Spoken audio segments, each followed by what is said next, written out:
this is your home now. Yeah, love it, honestly.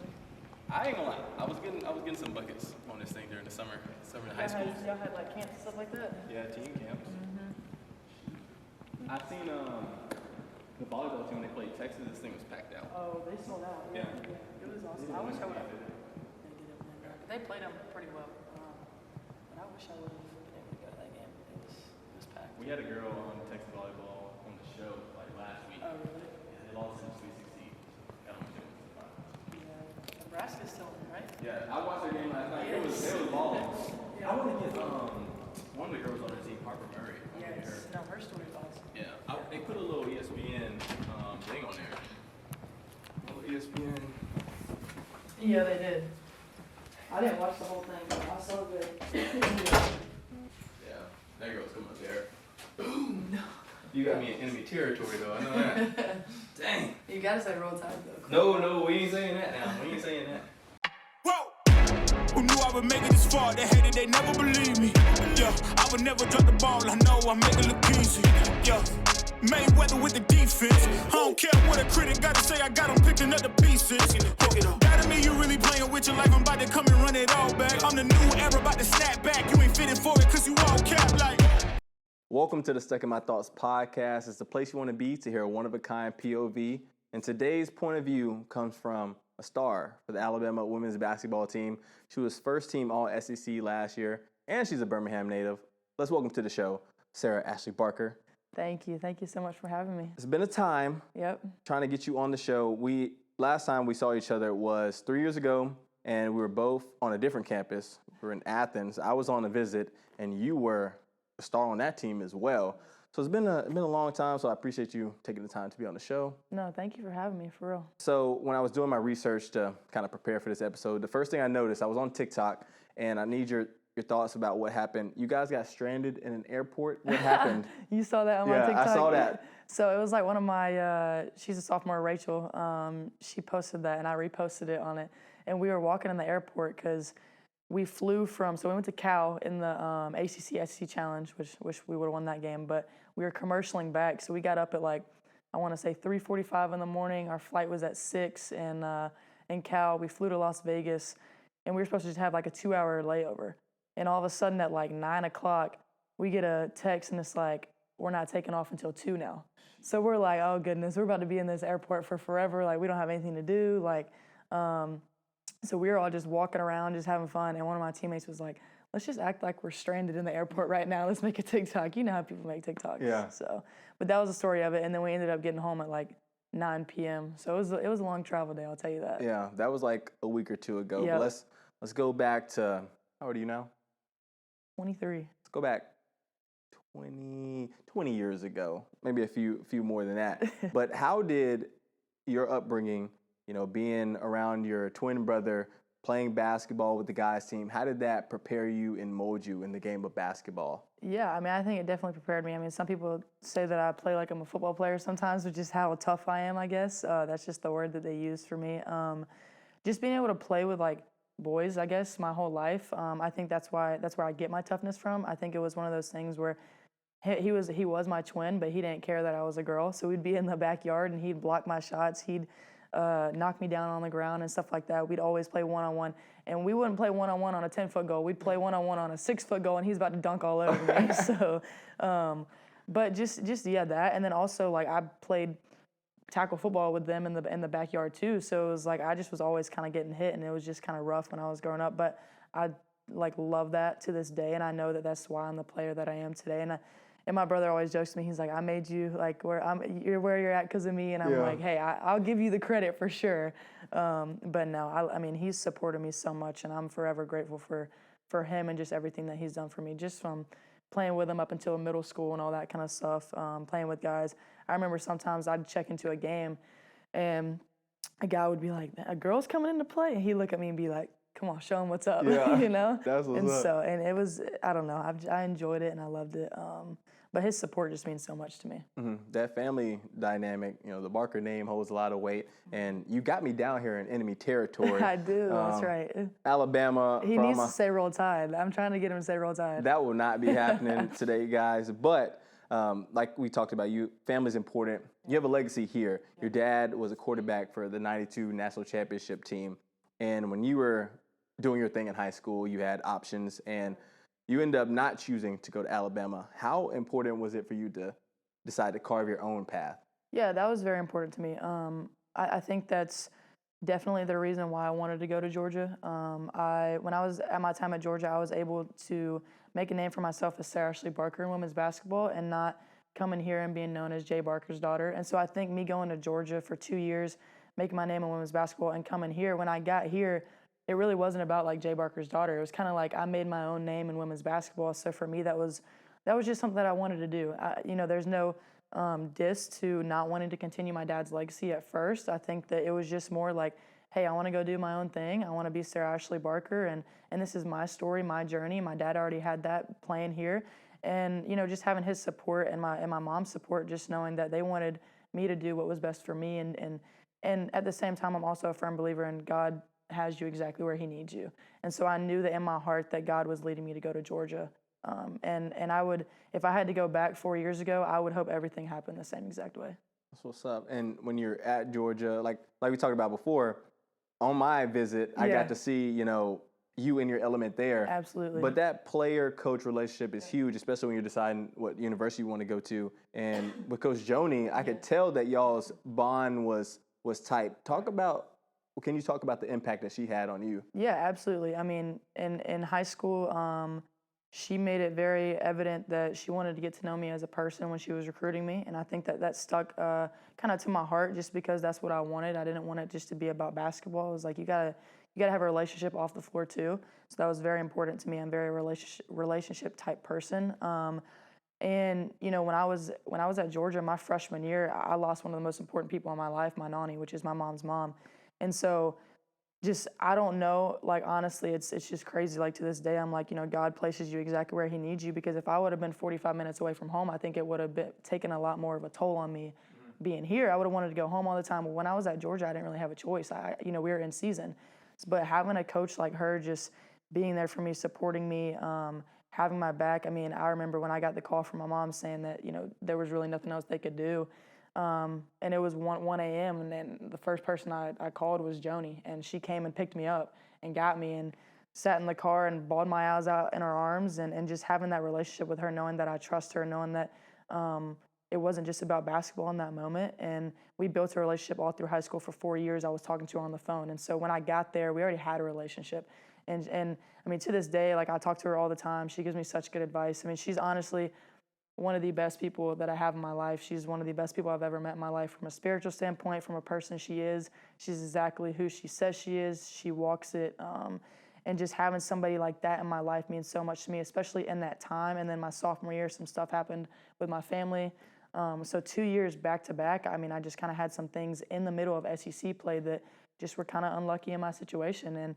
And I honestly don't know what I would have done without her. Like, if it wasn't for her, I really don't know where I would be, just because she means so much to me from that standpoint with the advice she gave me, who she is. And to this day, like, she's definitely, like, literally like my second mom. Like, I mean, I tell her that all the time. I'm like, I'll send her Happy Mother's Day stuff. I'm like, you're literally like a second mom to me. So They talk about that player-coach dynamic. A lot of people are against, like, don't pick a school for the coach. I'm like,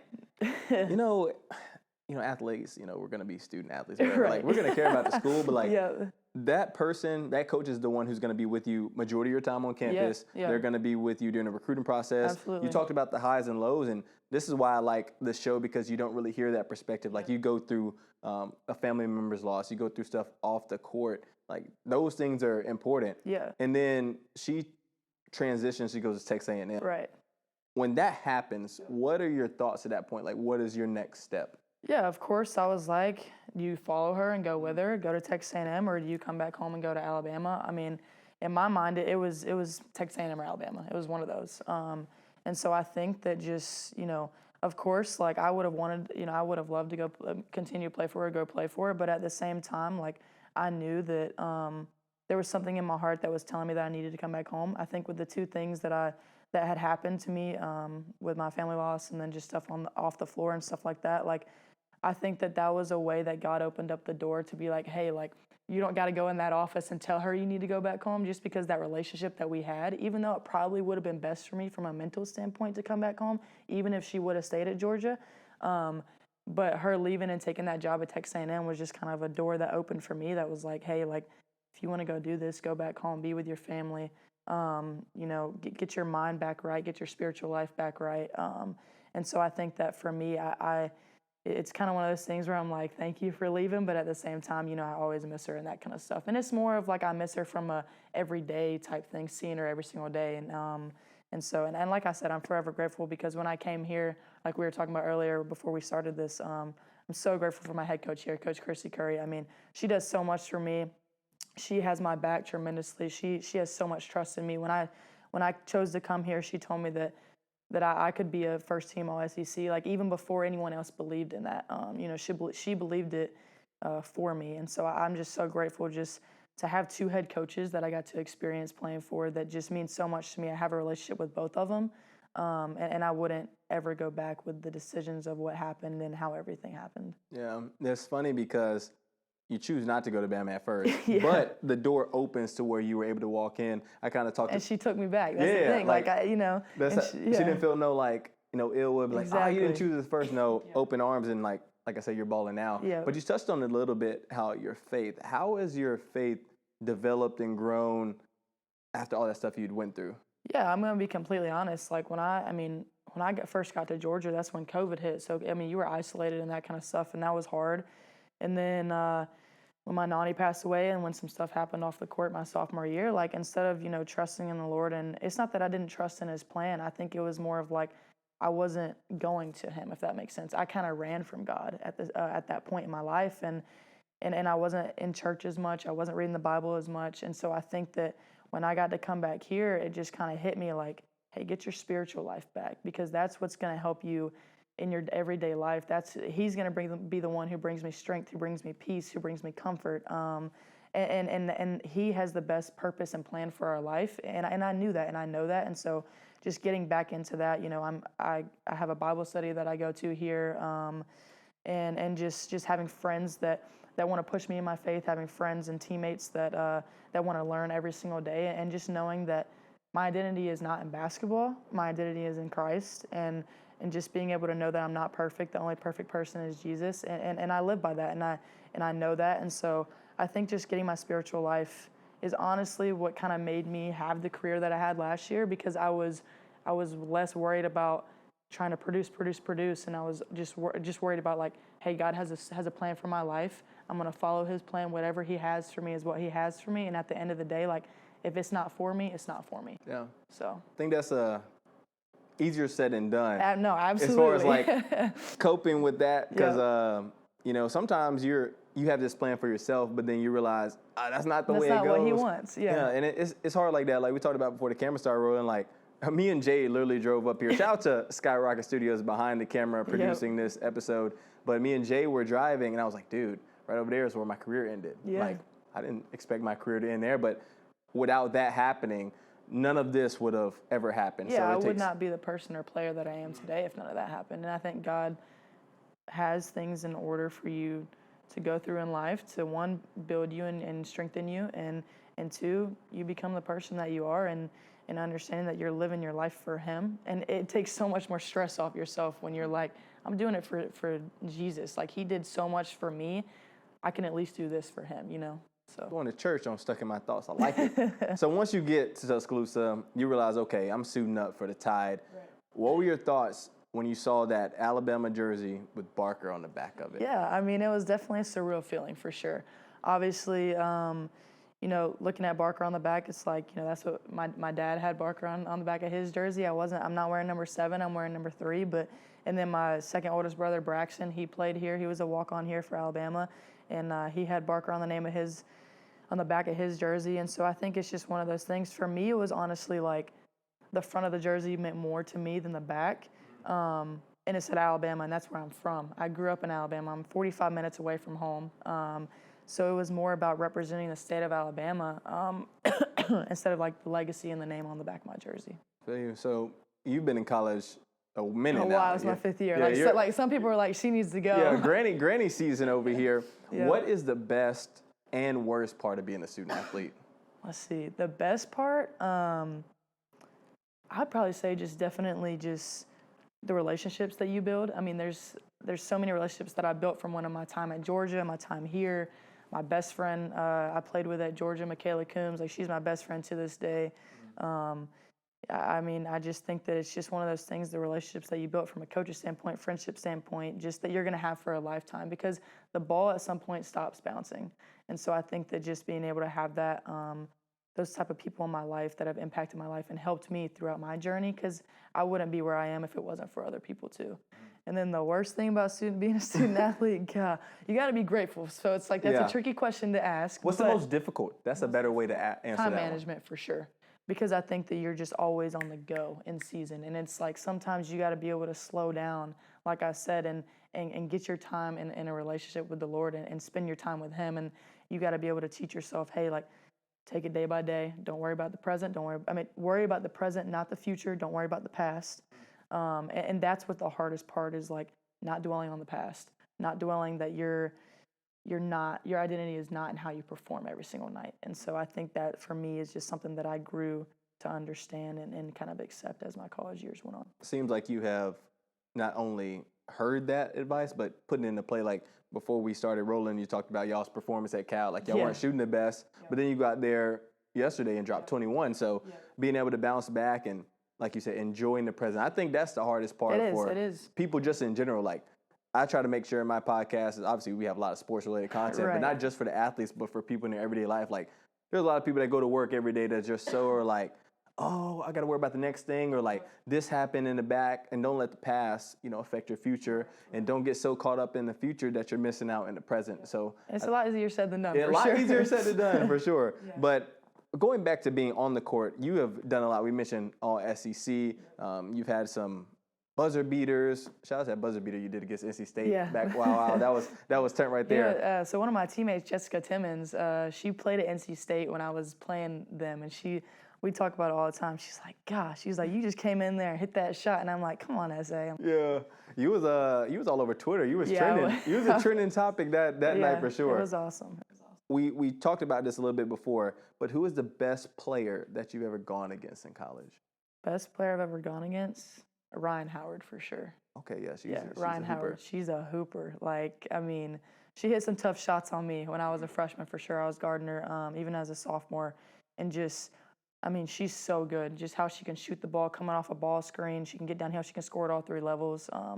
She definitely, in my opinion, was the best player I've ever played against. When you guys are preparing for, like, scouting report and things like that, like, I don't want to ask this question. How much respect is there across, like, the college game, but also not trying to, like, fan them? Like, we talked about Caitlin Clark, like, understanding, okay, she's a bucket, but at the same time, I'm playing too. I can't be a fan. Yeah, exactly. I think it's one of those things where, like, in women's basketball, you want support. You want to support other females, and you want their success. But when you do play them, you're getting ready to play them, it's like, yeah, you notice on the scout they're that good, but then you're also like in your head like, hey, you got to go out and play your best. Like, this is a great player. You got to respect it. You got to respect them.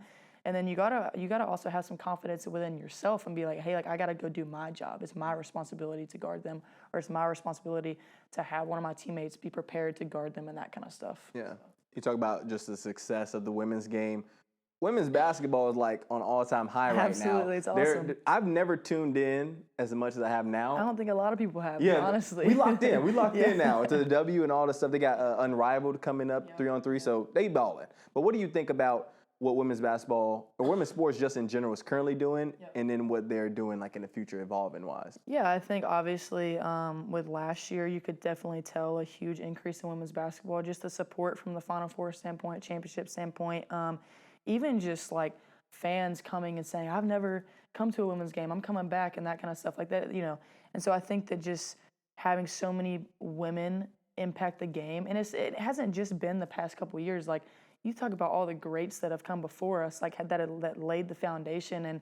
And yeah, social media wasn't as big back then, so I think social media plays a huge part in that too, is just getting it out and getting it networked, and people are buying in, and you've got people wanting to really, make a name for themselves and push out women's basketball and coming together. I think that's what it's all about.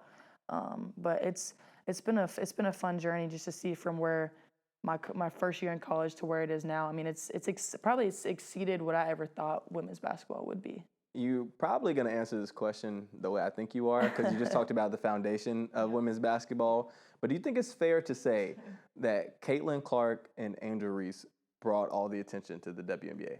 You know, that's a tough and tricky question for sure. I think that what I can say is what they did in college was just, it was unbelievable, just the support that they had, and them bringing those fans to the league.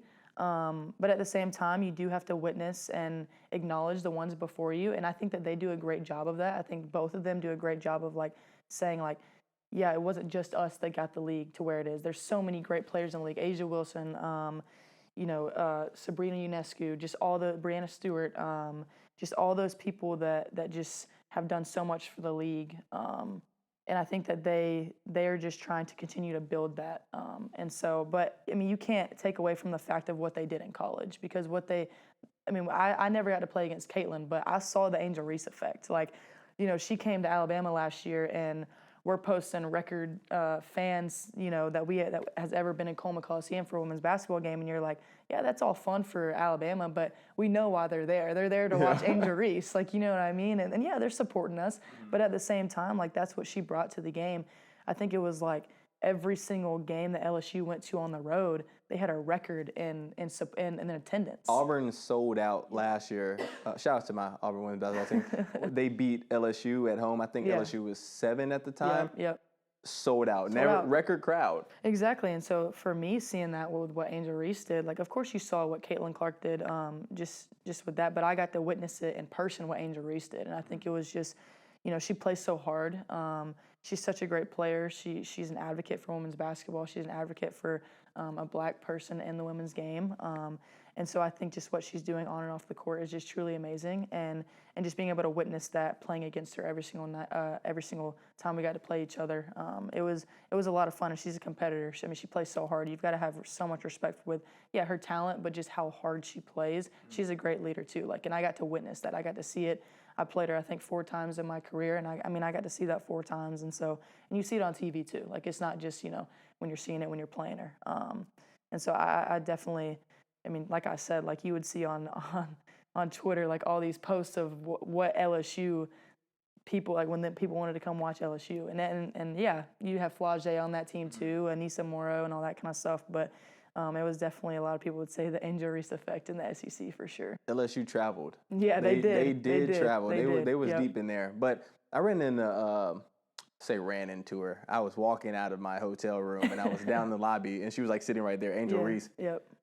Sister is tall. No, Sister is tall. Yep. But she's like bigger than I'm not going to say she's bigger than basketball, but she is really like her own brand herself, which is so crazy to see. We talked about NIL a little bit before we started rolling. It's cool to see that athletes can do that and balance it well to where they can go get a bucket on the court, but they can also be a big brand in themselves and be a, public figure off of it. Which is And her podcast too, she's doing a podcast. Yeah. She's doing a great job with that too. I think it's just she knows that a lot of little girls are watching her and a lot of eyes are on her. So I think she's just trying to impact the game on and off the court as much as she can. And I don't know her personally, but I think that you can see what you see from how she plays and how hard she plays, and you just have a lot of respect for those type of people. Yeah. You mentioned some of these ballers a little bit earlier. Yep. But if you were to create a starting 5 with all women's basketball players, it can be from any era, who would your 5 be? I'm going to say Asia Wilson for sure. I think Asia Wilson is, if not one of the best in the game right now. And even, I just think that what she did in college and what she's been doing now, I just think it's unbelievable. Asia Wilson, Maya Moore, Candace Parker, Sue Bird. One more. Let's see. Probably Skylar Diggins. Oh, okay. That's a good one. Yeah. I think all those players, like, I enjoyed watching. I enjoyed, just like seeing how they played and that kind of stuff. But definitely those 5 for sure. I got to meet Candace Parker at the men's Final Four. Great player. In Phoenix. Yeah, she was a great player. She was really cool. She was also really tall. Yes, all of them. We're all tall. I was like, dog, I was like, I don't know if I would have made it in basketball. I said the women are taller than me. The men are super much taller than me. But that's a strong starting five right there. I was trying to when I was prepping for the episode, I was trying to come up with ones myself and who I would put. Yeah. I was like, man, there's a lot of buckets out No, there. there are. But there are. yeah, hopefully. I mean, Enrique. I mean, Yeah. God, from Dallas. I mean, she's so good. Yeah. She's a baller too. But there's a lot of ballers in college now too. Absolutely. Girl from Notre Dame, Hidalgo. How tall is she? Like 5 feet. I don't know how tall she is, but did you see the UConn game? She's a bucket. She's she a is bucket. a bucket. She's a bucket. Maybe one day she'll follow suit and hop on the show. Yeah, absolutely. But in life, I like to give some type of motivation in the show. We all have inspirations in our life. And I saw in another episode that I was thinking about doing the MJ or LeBron type debate. Right. But I saw that your favorite player ever was Kobe. Yep. So what is it about Kobe that you look to and got some inspiration from? Yeah, I mean, I think obviously the Mamba mentality. I think that's something that has stuck with me just growing up. I loved how just like he was fierce. He always would play so hard on the offensive end, but he would also play so hard on the defensive end. And so he was just a complete player, offensive and defensively, and he just held his teammates accountable like no other. I mean, and just his work ethic, also just what he was going to do probably for the women's game. I mean, who knows where he would have taken the women's game to. I mean, he just before he passed away, you could tell that he wanted to put so much in the women's game because of Gigi, his daughter, and all that kind of stuff, and just the women's game itself. But also that mentality that he had was like he was going to do whatever it took to win. And I think that that's kind of how I am as a player is like, yeah, of course, like you got to be able to produce, and like my role as on this team is to put up points and do whatever I can. Like that's my role is I've got to score. But at the same time, like I know that scoring is not what just wins you games. And so I think for Kobe, it was like he was always going to give it his all every single night. And so I think that's just how I wanted to be and want to be every single night too. Yeah, man. Everybody remembers where they were when Kobe passed. I know. It was It's tough. crazy. I was actually at the University of Georgia watching them play Kentucky on just an unofficial visit type thing. Just wanted to go watch them play. And so speaking of Kentucky, that's where Ryan Howard played. You talk about one of the best players that I've ever played against. And so I got to watch her play. And I mean, she had a great game that game. But just like right before the game, you find out that he passed away. And you just kind of are like, you're like, is that for real? Like, you know? And so I think everybody could have definitely, it was a hard day for a lot of like just sports people in general. Because you just grow up and he's people's biggest, they love him, you know? I mean, he's their role model, you know? So I was in, it was Sunday. I was Sunday, at the fish market with my Really? family. And my friend, shout out Titus and Diggs, who also are some hosts on the show, they texted me, was like, oh, you heard about, is this something that Kobe was in a plane crash? I was like, Kobe? So I look up. Yeah. And on my phone, I start seeing more and more stuff. And then the TV started going. I know. And It was like quick. But you know, the news was like, it was this entire family. It was Rick Fowler. Like, it was so much different stuff happening. Yes. And I remember my granddad, like, we were at the table and he got the whole family. We just started praying for, him absolutely. and his family. It was just something. Kind of the world stopped that day. I remember I went back to Sanford. Everybody was in the rec center shooting. I know. I was just like, we got to get some buckets up for Kobe. Absolutely. But it's good to see that his legacy and inspiration continues to live on. And that's somebody you didn't know. Right. But somebody you do know that you've known your entire life is your mom. Yeah. And I think it's safe to say, she's your hero. Absolutely. Can you describe the relationship that you two have? Yeah, I mean, first off, that's like my best friend, for real. I mean, I could go on and on about just the woman that she is, beautiful inside and out. I mean, she's been through some stuff in her life and losing both of her parents before she was 50. I mean, I can't even imagine that, honestly. And so just how strong she is, she's resilient.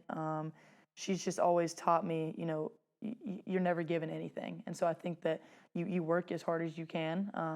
And even if you work as hard as you can and you still don't get that doesn't mean that you stop working hard. And so I think just having a role model in my life and her be my mom and be there every single day, be there in the highs, be there in the lows. I mean, she's seen me at my worst. She knows every fault, everything that I wish I could have done differently, everything that I've done the way that I've wanted it to go.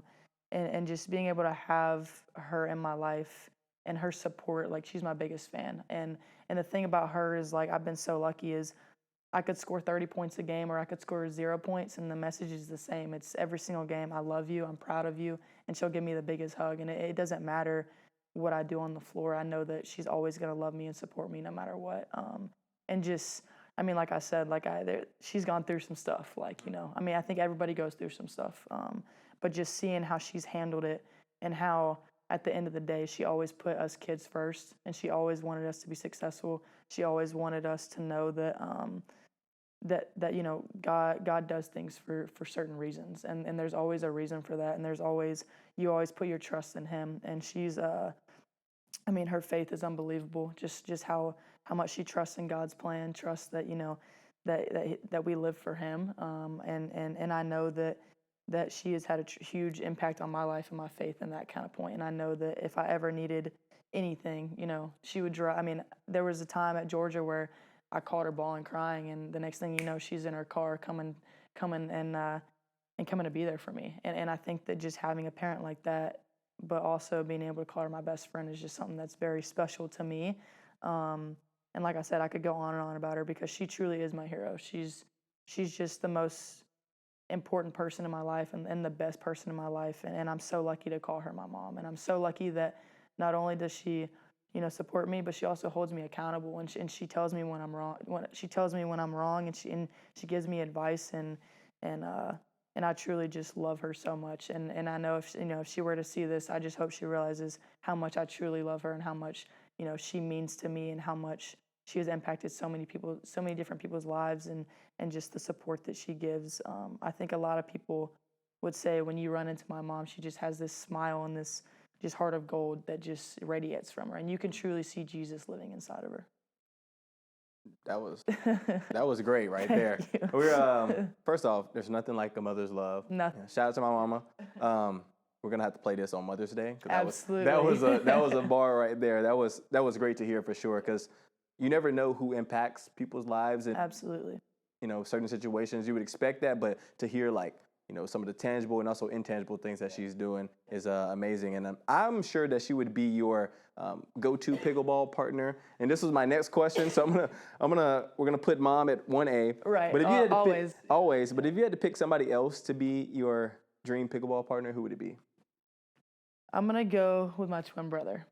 And here's why. One, we always say that when I'm done playing and that kind of stuff, we're gonna go play in pickleball tournaments and that kind of stuff. And that's just like a dream for me. I think that just being able to, like, grow up, we played together, and if I could ever go play with him in something like that again, that would be my dream, is go play with my twin brother and just be able to, you know, even though he likes to hog the front of the net, like, you know, like that's, I mean, he just thinks that he can get anything and everything, and he's playing one-on-one, but like, hey, now, like, you've got a partner back here, you know. But I do think that we have a good system. Like, he's a great front player, and I was like, I'll be in the back, I'm good with that. Like, I'll get whatever you don't get. You got to be on the same page when it comes to pickleball. And we're twins, so, you know, got that twin telepathy type thing.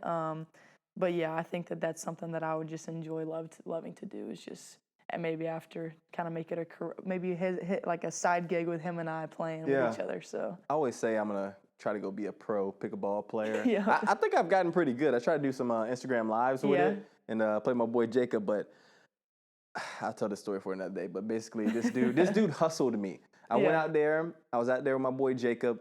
This guy was waiting. He probably was like 50. Yeah. And we finished playing all the games, and he was like, hey, like, you guys want to play or whatever? We felt bad. We was like, oh, he don't got no partner. Yeah. So we're like, oh, we'll play him. He just messing around with us. I'm like, okay, go out there and play him. Bro, he beat the brakes off of me. I didn't score. Yeah. Whatever it is, what's it, going to 11 or? Yeah, 11. 11-0. Yeah. Then my boy Jacob got on the court, 11-0. And you can't score unless you have the ball. Yeah. So. And I had the ball, but I didn't score. Like, I would get it back and be like, okay, we good. Right. Wouldn't score. And I was like, you know what? What is happening here? Like, I think I'm pretty good. Yeah. Then he proceeds to tell us after we're done, oh yeah, I'm a level 4 pro. Oh my goodness. I was like, okay, bro. Like, I was like, this dude just hustled to me. Yeah. But that's okay. We'll bounce back. Maybe me and you can play one day. Yeah, absolutely. But I think we'd be pretty good. I think we'll be pretty fire, to be honest with you. Yeah. But as you know, the name of the show is called Stuck in My Thoughts. Right. And I ask everybody that comes on the show, what is something that you get stuck in your thoughts about? Oh goodness. Anything. Anything. I've had some interesting responses. It could be anything. What are some responses you've had? Well, a former Alabama alum, Marlon Humphrey, said he gets stuck in his thoughts about what Elon Musk does all the time. That's funny. So that's an interesting one. Yeah. People have said, what's for dinner? Right. We had that from an Olympian. Shout out Curtis. All right, I might have to say something. I do get stuck in my thoughts of like, ice cream is like my thing. Okay. So it's kind of like, I'm not gonna lie, like I think about eating ice cream. Like I love eating ice cream. Like I'm like, when am I gonna get ice cream next? What flavors?